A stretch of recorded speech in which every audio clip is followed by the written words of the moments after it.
Hello guys! Hello water sign, hello Pisces, Scorpio, and Cancer. Welcome dito sa aking channel. Valerian 888. Alamin natin kung anong messages, vibration, gabay, energy para sa inyong lahat. Ito general reading guys, so pwede kang resonate. Gamitin mo yung intuition sa panonood. Okay. Water sign, Pisces, Scorpio, Cancer. General daily tarot reading para sa lahat ng water sign. Walang lumalabas guys. Okay, so detachment, water sign, Pisces, Scorpio, and Cancer. Wow! Detachment. So, kung ano man ito na mga negative attachment na meron ka, kailangan mo na daw ng detachment. Kasi, once na nakadetach ka na sa mga connection na hindi maganda para sa iyong spirit, sa iyong body, mind, and your health, you will feel whole inside. Okay? So, dito sinasabi ng barahan na kailangan mong i-detach yung sarili mo, alisin mo yung sarili mo sa mga bagay-bagay, sitwasyon, tao, pagkakataon na hindi nakakabuti sa mental health mo, hindi nakakabuti sa spiritual na buhay, hindi nakakabuti sa physical health mo. Yung palaging stress ka, love life, trabaho, negosyo na nagbibigay sa'yo ng stress, kailangan mo na daw na alisin ang sarili mo sa mga bagay na yan. Okay? Dahil once na nakaalis ka na dyan sa situation na yan, ay makakaramdam ka ng sobrang freedom. Okay.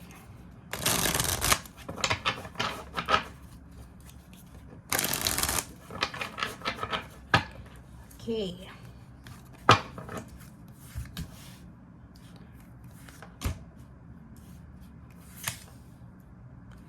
Tingnan natin dito.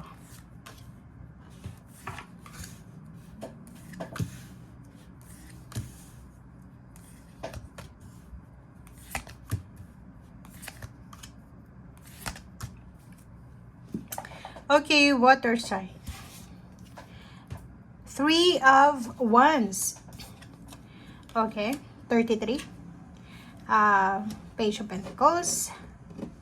Oh, sorry. And 6 of Swords. Okay, may water sign, Pisces, Scorpio, and Cancer dito na kailangan mo nang mag-detach sa mga heartbreak, sa pain and heartache mo. Sa mga taong nagbigay sa iyo ng sama ng loob, sa sitwasyon na nagbigay sa iyo ng sama ng loob, sa trabaho na hindi na nakakabuti para sa iyong emosyonal, sa mga family members na palagi kang sinasaktan, hindi kayo na-appreciate or take for granted ka. Okay, detach yourself doon sa mga hinihintay mo, 'di ba? Yung mga like 3 years ng naghihintay kayo sa relationship, wala pa rin nangyayari. Naghihintay kayo ng promosyon, wala pa rin nangyayari. So, siguro, mayroon ditong Page of Pentacles. Ibig sabihin, may iba sa inyo na naghihintay kayo ng good news regarding money. So, may iba sa inyo dyan na naghihintay kayo ng promosyon, salary increase, tumaas yung sweldo, tumaas yung revenue, tumaas yung benta sa negosyo or kung ano pa man.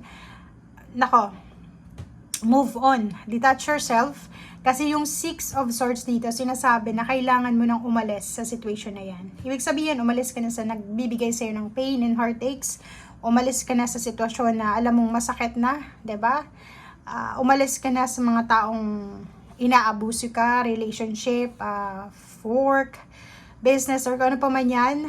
Umalis ka na doon sa sitwasyon na palagi mong sinasayang yung oras mo, yung energy mo, or ano pa man. Okay. And dito, sinasabi ng barahan na once nakaalis ka na daw sa kung ano man yan na detachment na yan, or attachment pala, kung ano man yan na attachment na hindi maganda para sa'yo, once na nakaalis ka na dyan, ang freedom na makukuha mo is yung confidence. Magiging mas confident ka sa sarili mo. Maraming blessings ang pwedeng i-offer sa yung universe. Maraming tao ang pwedeng dumating sa'yo, tutulungan ka. Pwedeng may mga taong susuportahan ka, poproteksyonan ka. Kasi may mga tao ngayon na nakatingin lang sa'yo water sign, Pisces, Scorpion, Cancer. Hindi sila makapasok-pasok sa buhay mo dahil marami kang mga attachment na ayaw nila. So, ayaw nilang madamay or siguro ayaw nilang makipag-associate dyan sa mga attachment na meron ka sa ngayon. So, hinahayaan ka lang nila.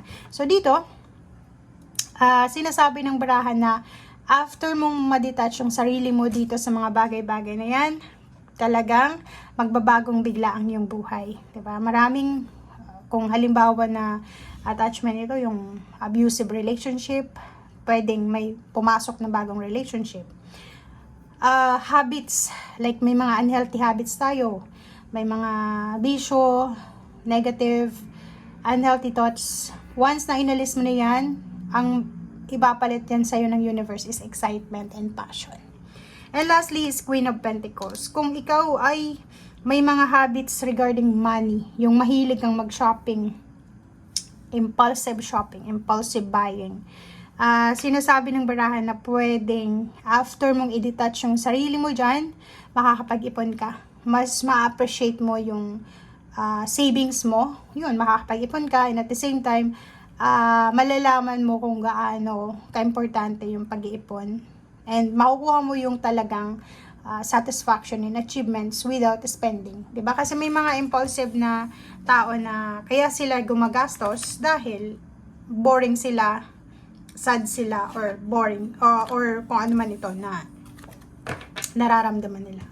Okay, Temperance. Wow. So, eto yung posibleng future. Sinasabi ng baraha sa'yo dito na dahil sa sobra mong pasensya, dahil sa sobra mong balanse, relationship, posibleng magiging sobrang maganda yung relationship mo in the coming days, in months, and years.